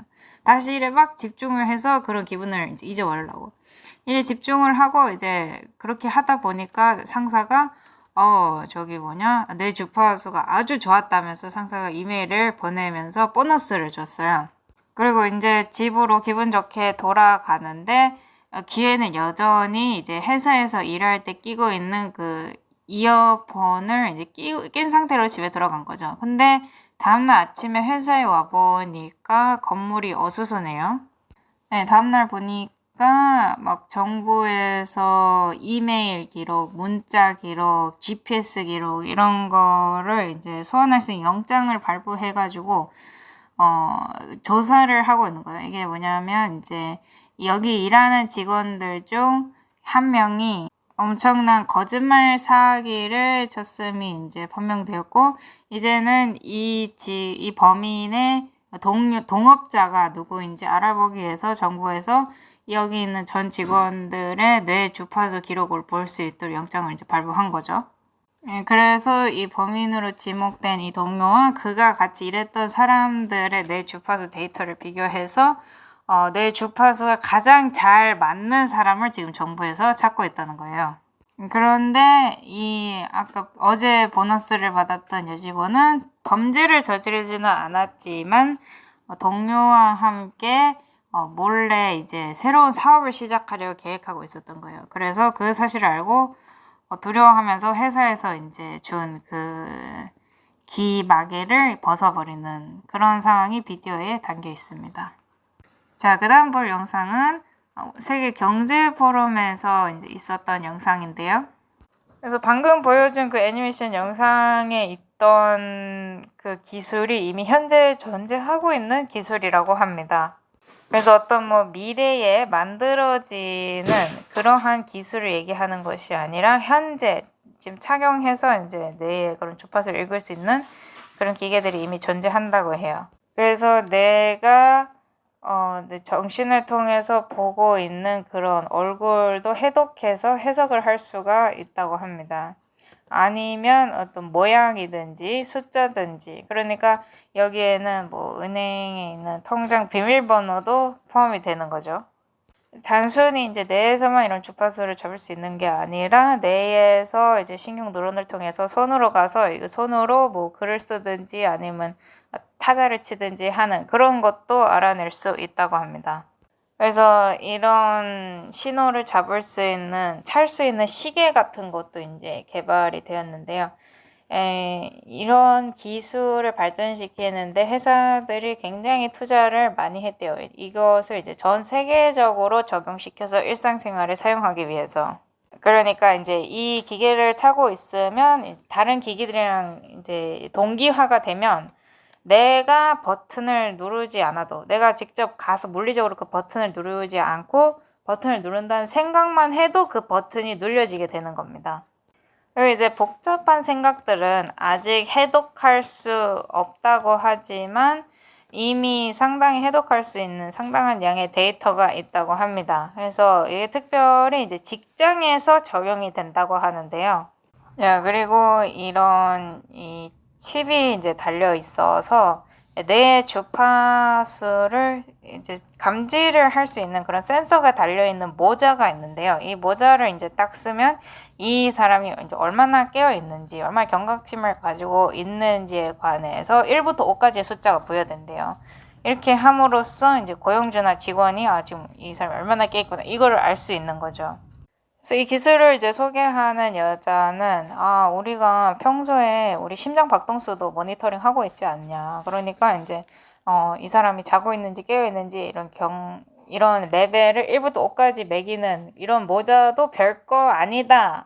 이런 식으로 이제 소개를 하고 있는 거죠. 근데 이제 이런 종류의 기술들이 특별히 이제 일하는 곳에서, 직장에서 이 직원의 생산성을 모니터링하기 위해서 사용된다면 직원들의 극심한 반대가 있다는 것이죠. 이렇게 된다면 그들이 이제 허가되지 않은 시간에 휴식을 취하는지, 이런 것도 다 알 수 있기 때문에 직원들이 이제 이거 저항하고 여기 연합해서 데모를 하기도 하고 반대를 많이 합니다. 근데 이제 회사들이 아마존도 그렇고 월마트도 그렇고 이런 대형 기업에서도 버스웨어라고 이제 직원들의 이제 생산성을 모니터링하기 위해서 어느 정도의 감시 체제를 그런 기업들이 사용하기는 해요. 그리고 이 여자는 어떻게 말하냐면 이런 것들이 직원들의 삶을 더 낮게 향상시켜주는데도 더 좋게 향상을 시켜주는데도 직원들이 그런 것들을 싫어한다고 합니다.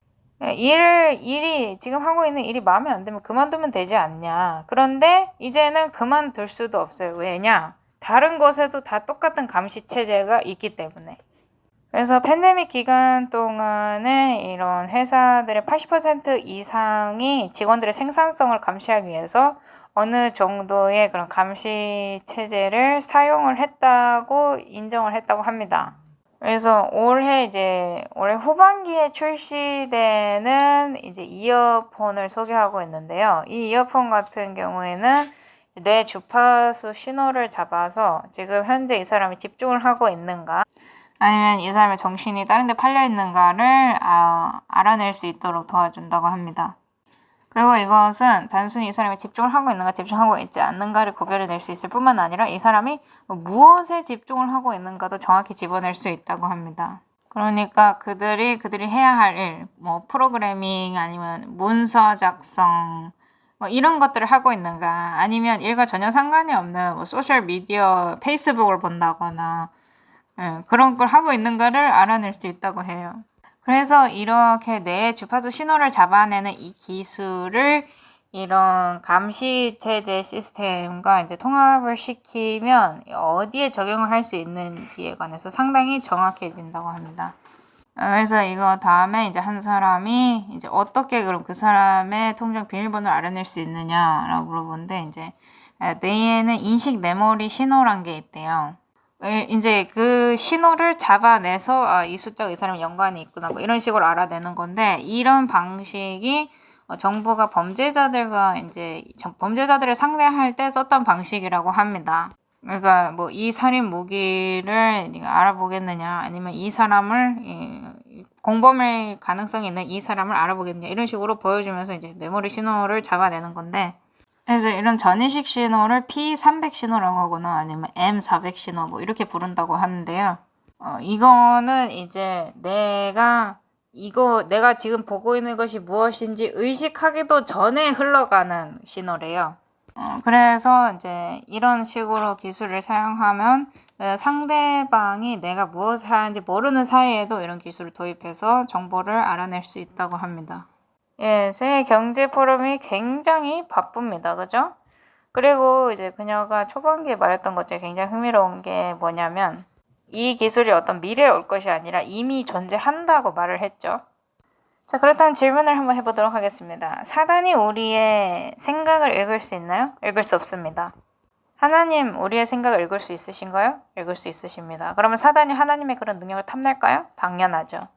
그래서 이제는 우리가 무슨 생각을 하는지 보려고 일을 하고 있는 겁니다.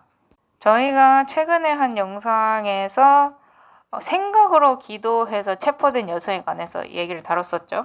그러니까 이제는 이런 내 주파수를 잡아낼 수 있는 스마트 시계 같은 거를 차면 이제 나도 모르는 사이에 체포를 당할 수도 있는 거예요. 예, 그들은 우리가 무엇을 생각하는지 알기를 원합니다. 이게 얼마나 교활합니까? 이제 포커는 이제 할 수가 없어요. 포커 페이스가 안 통하니까. 그들이 얼마나 영리하게 행동을 하는지 한번 보세요. 처음에는 뭘로 시작해요? 이런 스마트워치나 현재 우리가 사용하고 있는 그런 스마트워치나 아니면 몸에 착용하는 그런 액세서리들로 시작을 합니다. 그래서 이런 것들이 자연스럽게 삶에 도입됐기 때문에 이제는 그냥 우리 일상생활의 일부가 된 그런 것들이에요. 이미 우리 핸드폰에도 이런 기능들이 다 들어가 있잖아요. 그들이 우리가 하는 말을 다 듣지 않습니까? 이런 것들이 미디어에 노출이 되던 사람들은 그래서 뭐 어쩌라고 이런 식으로 반응을 하잖아요. 그 세상에 있는 회사들 중에 80% 이상이 팬데믹 도중에 이 감시 체제를 어느 정도 사용을 했다고 인정을 했지 않습니까? 80%요, 80%. 제가 살면서 많은 사람들을 봤지만 심지어 이제 종교적인 사람들까지도 종교가 있는 사람들까지도 다른 사람들이 컴퓨터를 무엇을 하는지 알아내기 위해서 그 사람들 컴퓨터를 감시하고 싶어하는 그런 사람들 제가 봤습니다. 그 사람들 속에 도덕성이 조금이라도 있다면 어떻게 그런 짓을 하는 걸 원할 수가 있을까? 그런 생각이 들어요. 참 역겹습니다, 저는. 이게 다 어디서부터 오는 겁니까? 저희가 아까도 얘기를 했지만 누가 우리의 생각을 읽고자 우리의 생각을 읽는 그런 능력을 탐합니까? 물론 정답은 다들 알고 계시죠. 그리고 물론 이제 이 범죄와 관련된 것에 있어서는 이제 그 범죄자 어떤 생각을 하는지 읽고 싶어하는 그런 것들이 있어요. 그래서 이제 미국에 이제 정신적으로 이상이 있는 사람이 4명의 피해자를 이제 칼로 찌르는 그런 사건이 일어났는데 이 범인을 체포하는 과정에서 이러한 기술들이 도입돼서 체포하는 데 도움을 줬다고 합니다. 하지만 우리는 지금 그런 범죄에 관해서 얘기를 하고 있는 게 아니죠. 우리는 지금 우리의 도덕적 나침반에 대해서 얘기를 하고 있는 것입니다. 그러니까 다른 사람에게 당신의 도덕적 나침반 때문에 당신을 고소할 그런 권리가 있습니까? 다른 말로 하자면 내가 성경을 믿고 성경이 뭐라고 말하는지를 믿는다면 내가 정부의 원수가 정부의 적이 될 수도 있다는 겁니다. 이 정부와 이런 체계 자체가 성경 쪽에 있지 않고 성경의 반대편에 있기 때문에 내가 성경을 믿는다고 하면 내가 정부와 이 시스템의 적이 될 수도 있는 것이죠. 그리고 지금 균형추가 굉장히 진보적인 쪽으로 있는데 이게 만약에 보수적으로 바뀌어서 이제 굉장히 보수적이 된다 하더라도 여전히 저는 그들의 적일 것입니다. 왜냐하면 그들이 받아들이는 도덕성은 성경의 도덕성이 아니라 짐승의 도덕성일 것이기 때문이죠. 짐승은 성경의 대변인인 척하지만 사실은 성경을 굉장히 싫어하고 증오합니다. 그리고 이런 기술들이 도입되면 그들이 우리를 통제하고 관리하기가 훨씬 더 쉬워지죠. 사단이 이걸 굉장히 유용하게 쓸 거예요. 그래서 이것이 만약에 내 삶을 좀 더 쉽게 만들어주고 나를 더 편안하게 해준다면 그것이 내 도덕성과 살짝은 어긋나더라도 그냥 그대로 따라갈 가능성이 굉장히 많아요. 근데 월터 바이츠 박사님 같은 경우에는 절대로 거기 안 따라갈 거라고 하시네요. 다른 사람이 내 생각을 모니터링하고 감시하는 거에 어떻게 편안할 수가 있냐고 그렇게 말씀하십니다. 굉장히 나를 불편하게 만들 것이다 라고 말씀하시네요. 그래서 이제 올해 이제 후반기에 뇌 주파수 읽을 수 있는 이어폰이 나온다고 하잖아요. 그게 자신의 귀에 들어간 일이 절대로 없도록 하겠다고 합니다. 하지만 새 경제 포럼이 여기서 끝나는 게 아니에요. 다음 비디오 영상을 한번 보도록 하겠습니다. 그래서 이제 새 경제 포럼에서 다양한 사람들이 다양한 프로젝트에 관해서 얘기를 하는데 뭐 어떤 사람은 어떤 큰 구조물, 인프라스트럭처를 세우는 거를 말하고 있고 다른 사람은 차가 막히는 일 없이 굉장히 체계적으로 한 장소에서 원하는 다른 장소까지 가는 것에 관해서도 얘기를 하고 차가 전혀 없는 그러한 구조물을 얘기를 하고 있습니다. 또 다른 사람들은 어떤 과학적인 태블릿, 알약 같은 거고요. 그것을 이제 먹으면 배가 흡수를 해서 이 배에서 태블릿을 알약을 먹었다고 신호를 보내는 거예요. 그러면 이게 이제 어떻게 전개될 수 있냐면 환자가 약을 먹었는지 안 먹었는지 의사들이 확인을 할 수가 있게 되는 거죠. 그리고 이제 뭐 코로나와 규모가 비슷한 그러한 일이 다음 15년 미래 이제 15년 안으로 일어날 것이다. 그렇게 하고 그다음에 또 이제 알고어가 굉장히 열정적인 연설을 하고 있는데 막 이렇게 지구 기후 변화 때문에 물 수위가 올라가고 빙하가 녹고 홍수가 일어나고 해가지고 수많은 이민들이 생기고 난민들이 생겨서 막 이 난민의 수가 우리 세대만 해도 지금 이 상태로 간다면 10억 명이 넘을 거다. 만약에 이렇게 된다면 이제 우리가 각자 국가에서 자치할 수 있는 그런 능력을 잃어버릴 것이다. 우리는 반드시 행동을 해야 한다고 이렇게 열정적으로 얘기를 하면서 영상이 끝이 납니다. 어쩌면 저희가 영상에 대해서 할 말이 없는 것 같아요. 그들이 지금 다 얘기했습니다. 어떤 사람들이 아니라 많은 사람들이 하지만 이 영상에서 사람들이 말하는 걸 들어보면 다 좋은 아이디어인걸요, 좋은 생각들인걸요 라고 말할 수도 있어요. 좋은 생각이라 여기에 관해서 제가 할 말은 무솔리니 히틀러, 스탈린 이런 사람들이 다 좋은 생각들을 가지고 있었습니까? 가지고 있었어요. 비슷하게 말을 했죠. 그리고 감시, 이 감시가 계속적인 감시를 원하는 거잖아요. 이게 이미 헤롯 때부터 시작이 된 거예요. 헤롯은 그 당시 가질 수 있는 최고의 감시 체제를 갖추고 있었습니다. 그리고 그의 방식이나 그의 정부에 반대하는 사람들은 길거리에서 끌려다니다가 절단됐죠. 자, 이런 것들이 다 어디서부터 시작이 됐을까요? 이 신세계 질서나 이런 새로운 생각들이 지금 막 떠오르는 것일까요? 모든 교황들이 이것에 관해서 얘기를 했습니다. 저기 제2차 바티칸 공의회 1962년에 있었던 그 공의회로부터 그 후에 즉위했던 교황들이 다 이런 말들을 했어요. 자, 그렇다면 이러한 일들을 카톨릭 교회 안에 있지만 현재 일어나고 있는 일들에 만족하지 않는, 현재 일어나고 있는 일들에 불만스러워하는 카톨릭 교도들의 시점으로 바라보겠습니다. 그 사람들이 보수적인 카톨릭들이죠. 훨씬 더 보수적이고 다시 옛날 카톨릭으로 돌아가기를 원하는 그런 사람들입니다. 그런 사람들이 뭐라고 얘기를 하는지 한번 들어보도록 하겠습니다. 자, 그래서 클라우스 슈밥을 인터뷰한 비디오가 이제 나오면서 이 60년 전 카톨릭 교회 안에 있었던 혁명과 이 전 세계에 일어나고 있는 이 그레이트 리셋과의 잃어버렸던 연결점이 발견되었다고 합니다. 왜 그들이 베네딕트 교황을 없애고 호르에 마리오 베르고글리오, 그러니까 지금 현재 프란시스 교황을 교황 자리에 앉혔을까요? 그리고 오늘날 전 세계에 있는 봉쇄령과 55년 전 이 한밤중에 카타콤에서, 그러니까 로마 거리 밑에 있는 카타콤 깊은 곳에서 일어났던 기괴한 의식과는 무슨 상관이 있을까요? 92살인 루이지 푸타치 신부는 프란시스 교황에게 영향을 미쳤을 수도 있는 비밀스러운 계약에 대해서 아는 마지막 생존자라고 합니다. 이 계약은 55년 전에, 그러니까 바티칸 제2공의회 때 이 지하교회 카타콤에서 로마의 주교들에 의해서 서명이 되었다고 해요. 이 계약은 카타콤 계약이라고 불리며 이것의 목적은 무엇이냐면 가난한 자들을 위한 가난한 교회를 설립하겠다라는 내용이 들어있습니다. 이것은 오늘날 프란시스 교황이 원하는 교회와 똑같습니다.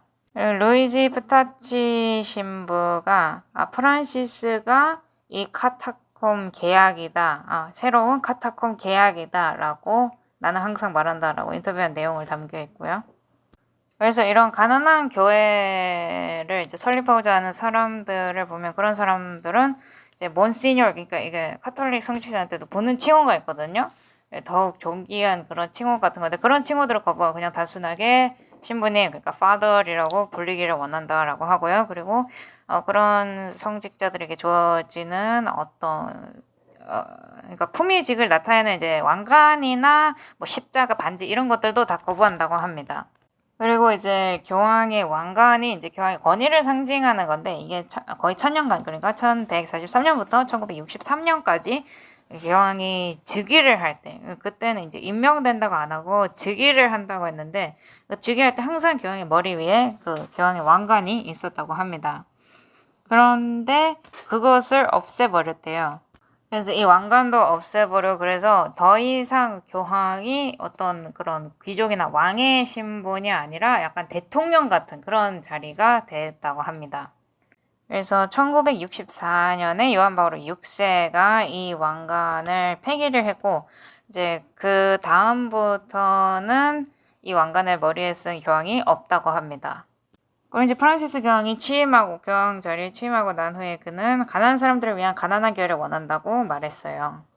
그래서 프란시스 교황이 한 말을 요약해 보면 우리 정부랑 어떤 공공 서비스 이런 것을 제공하는데, 그리고 이제 이런 법이나 이런 사회적 구조, 그리고 사회적 그런 기관들이 필요로 한 것을 이제 도와주고 그렇게 노력을 하면서 새로운 사회 질서를 세우겠다. 다른 말로 하자면 이제 신세계 질서를 세우겠다고 말을 했다고 합니다.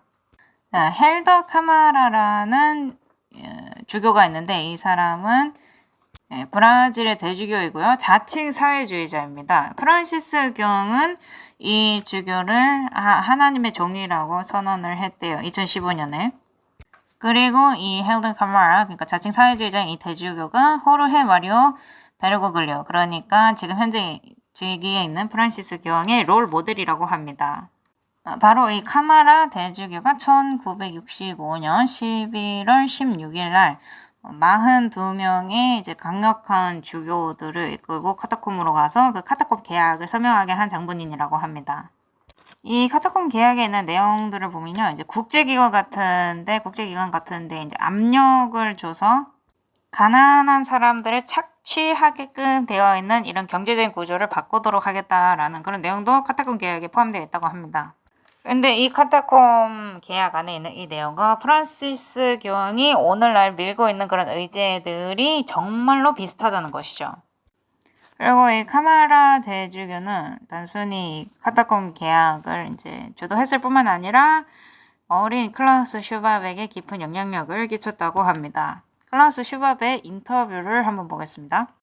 클라우스 슈밥이 자신의 인생에서 굉장히 중요했던 순간을 묘사를 하고 있는데, 브라질에 처음 여행을 가서 그 당시에 가난한 자들의 아버지, 가난한 자들의 신부라고 알려져 있던 이 던 헬더 카마라라는 대주교를 만났다고 합니다. 그래서 이 카마라가 슈밥에게 말해준 것을 듣고 슈밥이 굉장히 충격을 받았대요. 그래서 이 사람을 다보스에 초청을 해가지고 사람들에게 궁핍이 무엇인지 알려주게끔 해야겠다, 그런 생각을 했다고 합니다. 그래서 이 카마라 주교를 다보스 해마다 열리는 이 모임에 초대를 했어요. 근데 이 스웨덴으로 돌아왔을 때 이 주교가 스웨덴에서 어떻게 발언을 하는, 그리고 연설을 하는 것이 금지되었음을 발견했다고 합니다. 왜 금지가 되었냐면 그 당시 스웨덴에서는 그를 공산주의자로 취급하고 있었기 때문에. 그래서 슈밥이 생각하기로 이거는 나에게 내려진 시험이구나. 그리고 이제 그 당시에 모임에 참여하던 사람들이 만약에 이렇게 기업이나 이런 사업을 반대하는 이 주교를 갖다가 다보스에 초청을 하면 우리는 더 이상 이 모임에 오지 않겠다라고 말했대요. 그래서 이제 그때 자기가 가지고 있는 신념에 따라서 서야 한다는 것을 깨달았다고 합니다. 이 세계 경제 포럼을 포기해야 한다는 위험성을 안고서라도 가치관에 대해서 굳게 서야 했다고 합니다. 하지만 모든 일이 잘 풀렸대요. 다보스의 회중들이 이 카마라의 말을 들었다고 합니다. 그리고 이제 아까 나왔던 내용이 나오는데요.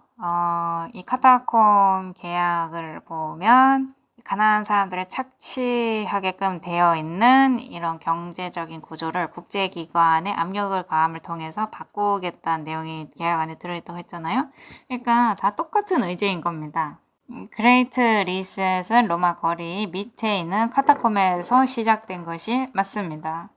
그래서 이제 1965년부터 지금 현재까지 이제 이걸 끌어오기에, 정치적으로 이제 초점을 끌어오기에는 시간이 좀 걸렸지만 거기서 시작된 게 맞아요. 똑같은 움직임이라고 하면서 영상이 끝이 납니다. 월터 바이츠 박사님은 이것이 사실 1965년보다 조금 더 일찍 시작이 되었다고 하는데요. 레럼 노바럼, 여기서부터 시작이 되었다고 합니다. 이것은 카톨릭 사회 결의죠. 세상이 다시 한번 재구성되어야 하는 것입니다. 그래서 저희가 지금까지 본 것에 의하면 세계 경제 포럼은 이 교환권의 뜻을 이뤄 나가기 위한 도구라는 것이죠. 교환권의 뜻을 펼칠 수 있도록 도와주는 기관인 것입니다. 그리고 이것이 사실 상처를 치료하는 것의 일부예요. 상처가 낫는 것의 일부입니다. 바티칸 제2차 공의회 전까지는 이 교환권과 나머지 세계, 특별히 이제 기독교 세계, 개신교 세계랑은 교환권이 분리돼 있었어요. 그리고 교환권은 종교 개혁자들이 정체를 밝힌 대로 적그리스도로 여겨져 왔었습니다. 그 그림이 바뀌어야 했던 것입니다. 그러므로 교환권이 카멜레온처럼 자신의 색깔을 바꾼 거예요.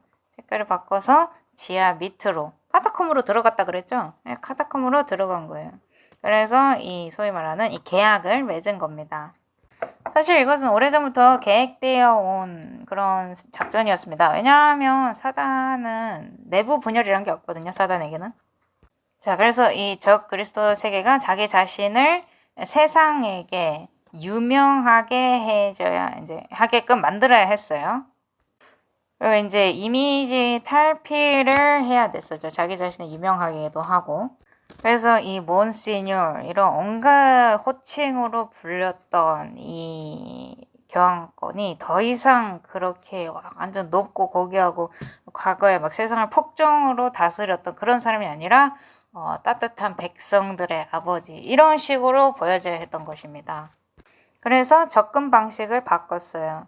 하지만 그 밑에는 아직도 치명적인 독을 가진 독사가 일을 하고 있는 것입니다.